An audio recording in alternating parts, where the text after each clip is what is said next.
So I just got off the phone with Russ Rudicelli, head of Chrysler Group's Street and Racing Technology Division. He was giving me a primer on his most exotic creation yet, the Dodge brand's legendary high-performance machine, the all-new SRT Viper.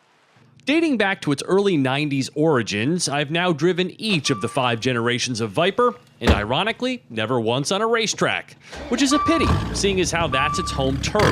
But there are plenty of those who only occasionally, or maybe even never, take their snake hot lapping or enter it into a competitive event, so this review is for that person.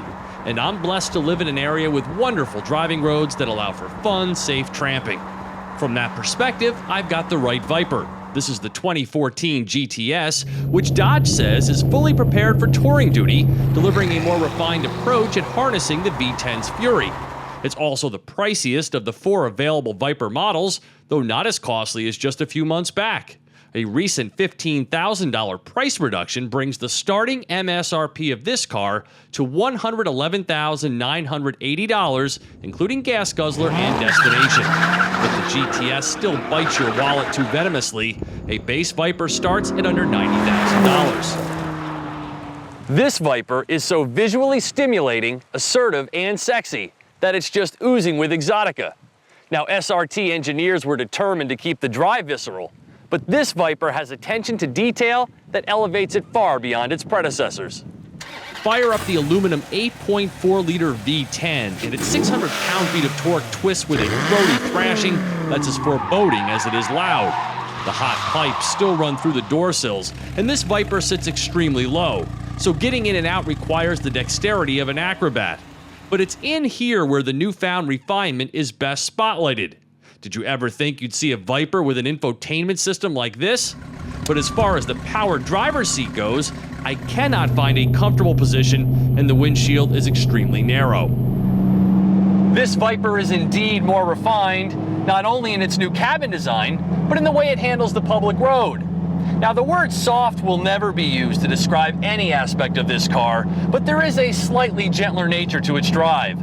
The shifts are shorter and more precise, the steering heavily weighted but more connected, and the massive rear tires feel even more entrenched. Now, it's not the kind of car you can just jump into and feel completely at ease. It requires your full attention and some muscle to get it to do what you want. But building confidence takes less time than it used to. The carbon fiber and aluminum skin is not only technically impressive, but results in the best power-to-weight ratio of any Viper ever made. The entire car is also 50% stiffer than before, and the GTS benefits from adjustable Bilstein shocks with street and race settings. But who are we kidding? With these steamroller 355/30ZR 19-inch rear tires, the Viper makes small cracks in the road feel like canyons. The 6-speed's gearing is such that it's not as happy lugging around town as you'd think, and the gas pedal requires substantial travel before the V10 really pours on its 640 horsepower. In that regard, the Viper has a kind of on-off personality. When you hammer it though, be prepared. You'll always want both hands on the wheel as much as possible because the Viper's tires have a tendency to go their own way, and limiting wheel spin on takeoff requires practice.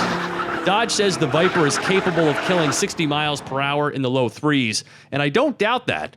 But even with the new launch control feature, I had trouble limiting smoke plumes, so my best times were about a full second off. And if you've got the room, the Viper will take you all the way to 206 miles per hour. Brembo calipers and StopTech rotors terminate the speed as resolutely as I've ever experienced, and the pedal has good feel. 5 stages of traction control include a rain mode on the GTS for more assured travel, and the performance pages, an excellent feature on a number of Chrysler's high-performance cars, provide a record of your prowess. If you're interested, you'll be lucky if you get 15 mpg. As evidence that the Viper's allure hasn't worn off after all these years, this car was an attention magnet all week.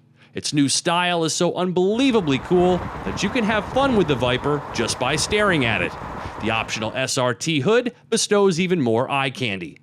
And yes, the added coddling of the GTS's feature-heavy interior makes for a more livable car, and one worthier of its $114,000 as-tested price. But all in all, if you were to compare it to a tool, the Viper would still be a sledgehammer. For TestDriveNow.com, I'm Steve Hammis.